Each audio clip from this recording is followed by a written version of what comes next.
جب اس نے سامان دیا تو میرا ہاتھ اس نے شہوت سے دبایا۔ ہاتھ کیسے دبایا؟ شہوت سے دبایا۔ اب بیٹھ کے شوہر رونے لگا۔ تو بیوی نے کہا تم کاہے کو رو رہے ہو؟ کہ جی جرم میرا ہے، تیرا نہیں، گناہ میرا ہے کہ آج میں نے دکان پر ایک عورت کے ہاتھ کو شہوت سے دبایا تو اللہ نے اس کو اس کی نقص سزا دی کہ میری بیوی کا ہاتھ میرے گھر کے ملازم نے دبایا۔ بیوی سے کہا میں تیرے سامنے اللہ سے توبہ کرتا ہوں، اب ایسی خطا اور ایسا گناہ نہیں کروں گا۔ اس نے سچی توبہ کی، وہ دکان پہ گیا، ادھر ملازم آیا اور آ کر کے اس خاتون کے پاس رونے لگا، مجھے معاف کر دے، مجھ سے غلطی ہو گئی، مجھے معاف کر دے، مجھ سے غلطی ہو گئی۔ تو جب آدمی گناہ کرے تو سوچ لے اس کا وبال میرے سر پڑنا ہے، اس کی مصیبت میرے اوپر آنا ہے، اس گناہ کی تباہی کے بغیر میں بچ نہیں سکتا۔ تو اسی لیے سوچ سمجھ کر قدم اٹھائے، سوچے کہ میرے ساتھ کیا ہو کر کے رہے گا، انجام پر غور کرے کہ انجام اس کا کتنا بھیانک ہونے والا ہے اور مجھے پکڑا جائے گا دنیا میں بھی۔ کوئی آدمی تنہائی میں گناہ کرے، کوئی نہ دیکھے، کسی کو پتہ نہ چلے، لیکن اگر رات کی تاریکی میں گناہ کیا ہے، صبح کے اجالے میں اس کے چہرے پر کالک ہوگی، اس کا چہرہ نحوست والا بتا رہا ہوگا کہ رات میں اس نے عیاشیاں کی ہیں، بدمستیاں کی ہیں، چوری کی ہے یا ڈاکہ ڈالا ہے یا کون سا جرم کیا ہے، اس کا چہرہ صبح کو شہادت دے گا۔ اور کوئی آدمی رات بھر اللہ کے سامنے کھڑا ہوا عبادت کر رہا ہے، رو دو رہا ہے، خدا کو منا رہا ہے، وہ کسی سے نہ کہے، تنہائی میں کرے جا کر، جب صبح کو نکلے گا تو چہرہ اس کا بتا رہا ہوگا یہ رات میں اللہ کو منا رہا ہے۔ اس کے چہرے کی چمک اور رونق اور نور اس بات کی شہادت دے رہا ہوگا یقیناً یہ کیا کوئی نیک بندہ ہے، یہ کوئی نیک بندہ ہے۔ جیسے صلاح الدین ایوبی نے دیکھا تھا، جب صلاح الدین ایوبی رات بھر بیت المقدس میں عبادت کرتے رہے، اللہ کے سامنے روتے رہے کہ بحری بیڑا آ رہا تھا عیسائیوں کا کہ اللہ میرے پاس اتنی فوج نہیں، طاقت نہیں اس بحری بیڑے سے مقابلہ کرنے کی، اللہ تو ہی مدد فرما، تو ہی مدد فرما۔ پوری رات روئے، صبح کو فجر کے بعد نکلے تو دیکھا ایک بزرگ شخصیت جا رہی، تو صلاح الدین ایوبی نے رو کے کہا بابا دعا کر دو، مسلمانوں پہ برا وقت آ رہا ہے، دشمن کا فوجی بیڑا آ رہا ہے۔ وہ بزرگی کی پہنچی ہوئی شخصیت تھے، انہوں نے اوپر سے نیچے تک صلاح الدین ایوبی کو دیکھا اور کہا صلاح الدین تیرے رات کے آنسوؤں نے اس بحری بیڑے کو ڈبو دیا ہے، ڈبو دیا ہے۔ خبر ملی کہ بحری بیڑا اسی رات غرق ہو گیا۔ پہچاننے والے پہچان لیتے ہیں، اور جب آدمی نیکی کرتا ہے تو اللہ تبارک تعالیٰ دکھا دیتا ہے۔ اس لیے میرے بھائیوں، آج اس مجلس میں آپ یہاں سے طے کر کے اٹھو، ہمیں اپنی زندگی کو گناہوں سے پاک کرو۔ پاک کرو گے بھائی؟ اللہ سے سچی توبہ کرنا ہے اور ایک نئی زندگی کی شروعات کرنا ہے کہ وہ زندگی اللہ کی اطاعت والی، فرما برداری والی اور نبی صلی اللہ علیہ وسلم کی سنتوں والی ہماری زندگی ہوگی، بغاوت اور نافرمانی والی زندگی نہیں ہوگی۔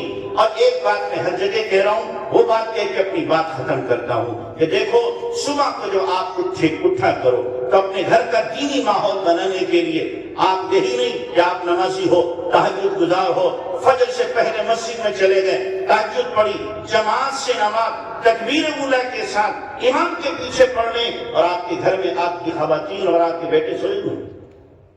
یہ دینداری ہے؟ قسم خدا کی بے دینی ہے، یہ دینداری نہیں بے دینی ہے۔ آپ اکیلے نماز پڑھ رہے ہو، گھر میں 5-7 ممبر پڑے سو رہے ہیں۔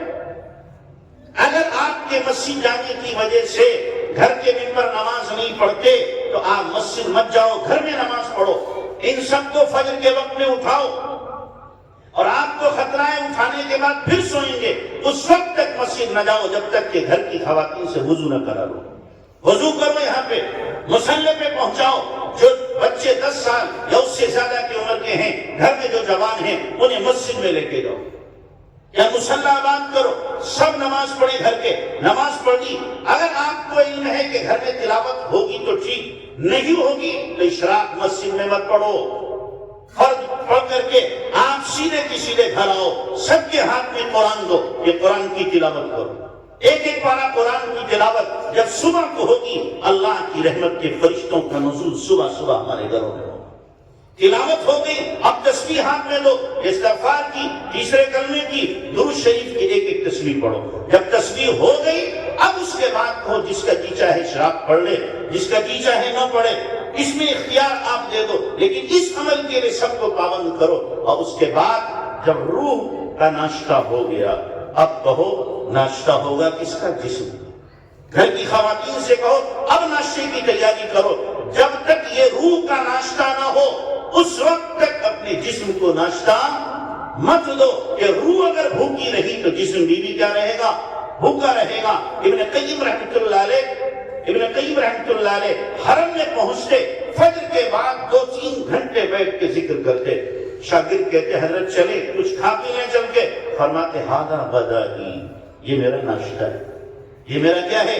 ناشتہ ہے۔ اللہ کرے ہم بھی یہ ناشتہ روزانہ استعمال کریں، ذکر، تلاوت، نماز، دعا، یہ ہمارا ناشتہ بن جائے، یہ ہماری غذا بن جائے روحانی، اس کے بغیر ہمیں چین نہ پڑے۔ جیسے کیا ہے بیڈ ٹی ہوتی ہے، روزانہ کی چائے ہمارے معمول میں شامل ہے کہ چائے نہ پیے تو آنکھ نہیں کھلتی، اسی طریقے سے عادت بناؤ، جب تک نماز نہ پڑھ لوں، تلاوت نہ کر لوں، ذکر نہ کر لوں، اس وقت میری روح کی آنکھ نہیں کھلتی۔ کرو گے بھائی؟ اتنا کرو گے سب؟ اللہ عمل کی توفیق دے۔ وآخر دعوانا ان الحمدللہ۔